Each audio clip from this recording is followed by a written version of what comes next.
Hi guys, follow me on Instagram to never ever miss any of my crazy updates. Hi guys and welcome to another vlog. I'm riding this. This is the Triumph Speed 400, the first motorcycle from the Bajaj Triumph partnership, which has been a real long time coming, but finally it is here, priced at rupees 2.72 lakhs on road Mumbai. It's a beautiful looking motorcycle because it kind of looks like bigger Triumph motorcycle. Straight away, let me show you the headlight, which has the Triumph logo on the inside. Full LED, these are parking lights, and this is obviously the DRL, and this is the main light, of course. Hazard lights have been turned on at the moment. Golden colored forks are a bit of an overkill, and we have a reflector treatment here. If you notice, there is this sort of a panel. This is to prevent dirt from accumulating on the forks. These are upside down forks with a travel of 140 mm. It's a beautiful looking motorcycle. I really like this bike, but it has a lot of bits from the Duke 390. Like the tires are the same as the Duke. At the front, 110/70/17s, 300 mm disc at the front, just single disc of course. And alloy wheel design looks nice. These are Apollo tires, W rated, which is fantastic honestly. Here is the radiator. It is obviously liquid cooled, but it's going to get really very dirty. In fact, the horn has become super duper dirty because all of it is exposed. They've actually put the coolant right here, which means that if you hit something, coolant is going to leak and the motorcycle is going to heat a lot. Look at the aggressive design treatments, which look quite nice, and it gets a USB-C as well, which is fantastic for charging. So yeah, it is connected, not really, because there is no Bluetooth in this motorcycle. Bar and mirrors, so obviously as accessory you can get a lot of things like regular mirrors also if you want. Seat height is 790 mm, ground clearance is 158 mm, and it has a lot of typical Triumph bits. Firstly, the bike looks fantastic.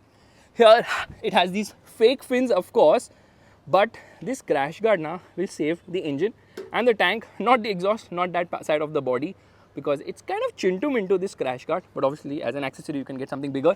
The Triumph logo has vanished completely. Single exhaust sort of. Here is the catalytic converter, of course. It says Triumph here. Pegs are little rear set. And if you notice one thing, the pillion pegs are too close to the rider's pegs. So yeah, distance isn't much, so your foot is going to collide here and there. Master cylinder for the rear brakes. There is this sort of a tube treatment. So it is a tubular perimeter frame, and it says TR series 400cc. So this is not the same engine as the Duke 390, even though it has the same bore, I think 80 mm, but it's a complete different engine, because if you notice, the chain is here on the right side. In the Duke, it is on the left side. There is the exhaust, of course. This shield has been given so that, you know, if you put your leg here, you will not burn your foot. Anyways, you get all LED lights on this motorcycle. That is the brake light with the Triumph logo on the inside. Can you see it? I honestly cannot see it, but yeah, there it is. The grab rail is more India specific, says Triumph here. In fact, they've added the sari guard. That's the reason this bike weighs 6 kgs more than the international version, and you get a monoshock with 130 mm of travel. This is offset. It's adjustable for preload. That's the only adjustment for the suspension. And you can put the key here to open the seat. So I'm going to do that right now. There is the toolkit, fuse box. That's the fuel pump. Yeah, it's a bit dirty, but anyways, let's just shut this. Let me slide it inside. Yeah. Pillion is okay, fine. Seat is fine actually. It's actually wide enough for the rider. This tank is 13 liters. This is offset with the Triumph logo here. It's a beautiful looking motorcycle. In fact, when you turn the handlebar completely, it does not touch because they have given this sort of a treatment here. They scooped it out here, but in case the cone side goes or the handlebar bends, then you have a problem, of course. It says Triumph here. The handlebar is really nice and wide on this motorcycle, and I love the bar and mirrors. Switch gear is normal, nothing great as such. This is obviously to change the intensity of the light, so I'll just show it to you right away. There you see, lights are nice and bright. Yeah, fantastic. No adjustable levers. Master cylinder for the front brakes. Adjustable levers should have been given here, of course. This is the engine kill switch, hazard light button, and engine starter is not one touch. You have to keep it pressed as such. The horn, nice and loud. Indicator, of course, and this is for low beam, high beam. Yeah, there you can switch it, of course. And this I button is to browse through that cluster. So here it's telling me what is the fuel efficiency like, distance to empty, traction control. Then you can set the time, I believe. Odometer and twin trip meters as well, and it also tells you real-time fuel efficiency. Gear position indicator, tachometer is useless. There is a large speedometer marked till 180 km/h. The bike will actually reach 170 km/h. Telltale lights are placed everywhere, so we are just going to turn on the bike, and there it does a full swipe up thingy. Let's turn on this bike, and there it starts. Let's rev it. Oh my god, soft limiter at 10,000 RPM, which is a bit less, I would say. Now I can smell it. So yes, in terms of the design, Bajaj, rather Triumph, has done a fantastic job. The only thing is that this particular motorcycle misses out on some features which are offered by rivals. Like I already told you, Bluetooth connectivity should have been there, but it looks really very nice. The design is phenomenal and the pricing is something which wins your heart. I think this is for mounting regular mirrors if you so wish. But how is it to ride? Because obviously it has quite a lot of power, but does it ride better than a KTM? I want to find out. Okay, let's start riding. I'm super excited honestly because I have been waiting since such a long time. Now these hazards are a bit weird. Sometimes they work, sometimes they don't. In the sense that if the bike is on, they might not work. Now they are working. Earlier they were not. Peg position is, oh my goodness, the mid-range is really nice. Peg position is definitely rear set. So yeah, you have to get a little comfortable. It's not very rear set. It is definitely rear set. It's not super rear set that it becomes a super bike as such. But yeah, it is still rear set. The bike is very sprightly, doesn't feel its weight at all. 176 kgs is the weight of this motorcycle. 6 kgs more than the international version because of the sari guard and the grab rail and all that stuff. So just remove that, then you get better power to weight ratio, my friend. Oh my god, yeah, it actually shifted and then it kind of fumbled there, which is kind of weird. Bike actually feels very light and it's easy to ride. The handlebar is nice and wide and these bar end mirrors are actually showing me my arms more than anything, so I need to hit the gym to feel better about myself while riding this motorcycle. Very nimble and agile. Handling seems good at low speeds, and the tachometer is super duper useless. So this is the tachometer right here. There is a fuel meter also below the clock here, yeah, but very small tachometer. Why did they even add it? I think later they decided, you know what, there's some space, let's add a tachometer if we can, because other motorcycles don't offer it.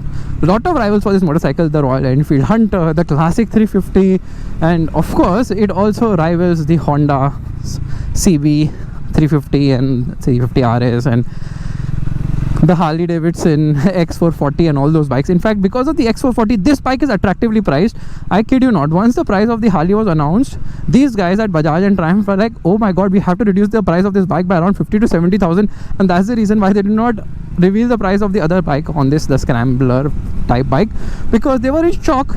Now what to do? We need to reduce the price, otherwise Harley-Davidson is going to run away with the market. The Harley is obviously air-cooled, more comfort-oriented, but this motorcycle is a balance of comfort and sport.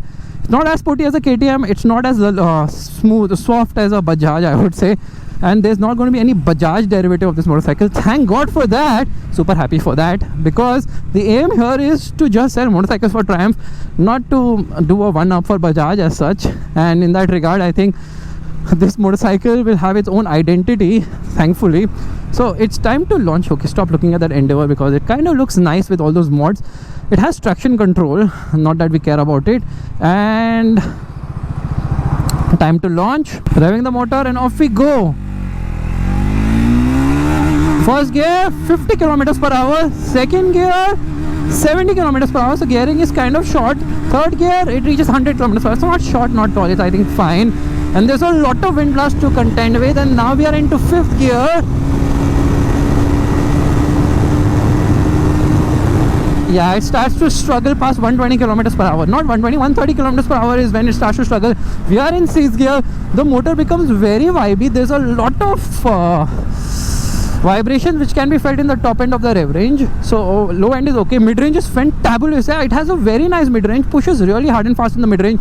Top end is a bit lackluster. Doesn't pull that strong in the top end, and then it also has a lot of vibes in the top end of the rev range. So this is a 398cc engine, which is a single cylinder unit. It's a liquid cooled motor. It has nothing to do with the KTMs or the Dominar, other than the fact that it has the same bore, which is 80mm bore.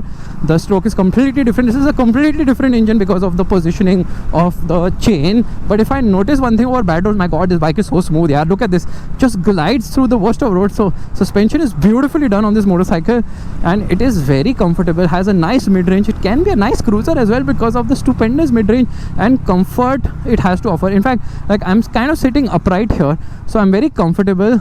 Yeah, there is no pressure on my arms or anything at all, and then filtering through traffic is not an issue because it manages just about well. Fantastic. Yeah, this bike is really very impressive and gets into neutral in one go itself. This dude is brave. It says 29 seconds for the signal. He's standing on the zebra crossing. There are new cameras which have been installed to find. Oh my god, you should look around because those big fat cameras can be seen. I can feel a bit of heat on my legs right now. Yeah, it does heat up slightly, not much, not as much as the KTM. The KTMs will shut only because of heating. And here we go. Oh my goodness, the front wheel lifted. That is the kind of performance it has to offer. Phenomenal mid-range punch, 0 to 100 km per hour in 6.6 seconds, which is a good 1.2 seconds slower than the KTM Duke 390, because that has frantic power delivery. This is more relaxed power delivery. Finally, we are in 6th gear. Gearbox is very smooth shifting, right by wire, of course. Yeah, I love the gearbox. I love the clutch. I feel the clutch is also decent. And then it's struggling a lot. It will reach a top speed of 170 km per hour. But trust me, there's too much wind blast. And the biggest problem is there's so much speedo error here. By at least 10-15 km per hour as you go higher up in terms of the top speed. Yeah, there is a lot of wind blast. Brakes are very good, yeah, but the KTM gets soggy with use. Tires are super grippy. And here we go. Continuously traction control light is blinking. So it produces 40 horsepower. I'm doing clutchless shifts. Yeah, clutchless shifts. They work really nicely. 40 horsepower at 8,000 RPM. Torque output 37.5 Newton meters, which comes in at around 6,500 RPM. This bike is really very good to ride. Yeah, obviously it is very attractively priced at 2.72 lakhs on road Mumbai.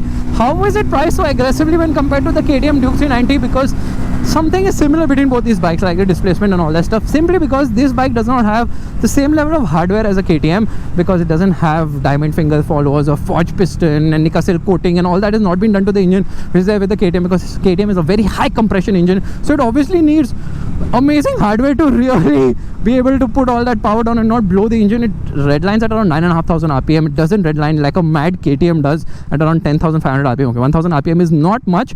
So time to launch, and let me actually get into the traction control and try and turn it off. Here we are. Where is it? Traction control.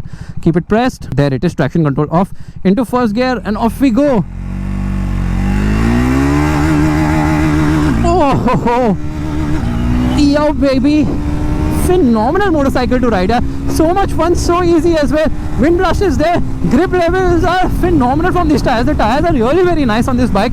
The only thing is there's just way too much wind blast and too much vibes on the tank, on the handlebar, on the pegs in the higher end of the rev range. Fuel efficiency is around 27-28 km per liter. Ride it sanely, you will get 30 km per liter. Ride it like an idiot like I am right now, you will get not more than 24 km per liter. So keep that in mind. I think the major aspect about this motorcycle is going to be the reliability, and of course the service centers and the service network, because right now they have just 15. They're going to expand to 120 by the end of this fiscal year, which is by March 2024.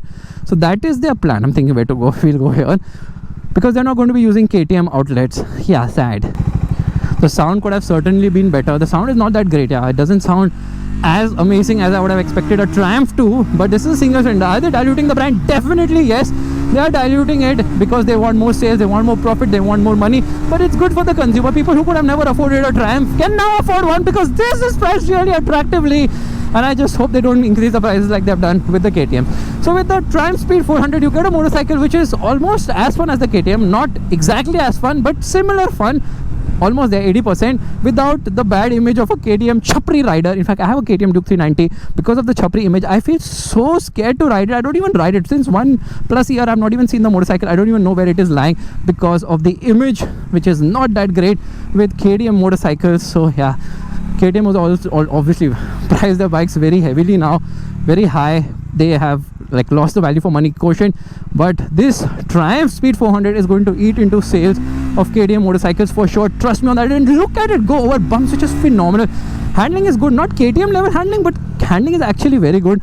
In fact, there's so much cornering clearance now, you're not going to, okay, I'm going to just go over the speed breaker. Oh freak, I got a hit on my balls. But trust me on this, the ride is phenomenal on this motorcycle. And then you can adjust the rear suspension. Only for preload you can adjust. That's about it. That's the only adjustment. But you can actually go over bumps and all at speed and not worry about it. Cornering is also good. Only thing is not KTM level. And the pegs are not going to scrape unless and until you're on a track. And this is not a track motorcycle, so why would you even bother to take it there? Oh ho ho, nice.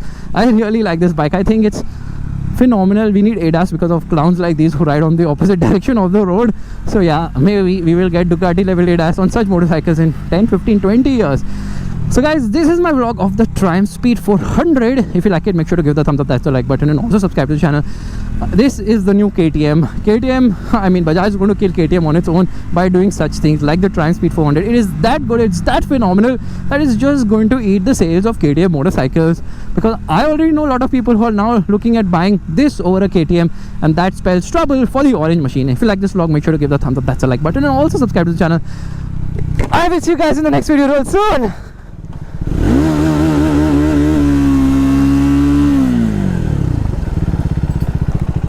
Bye.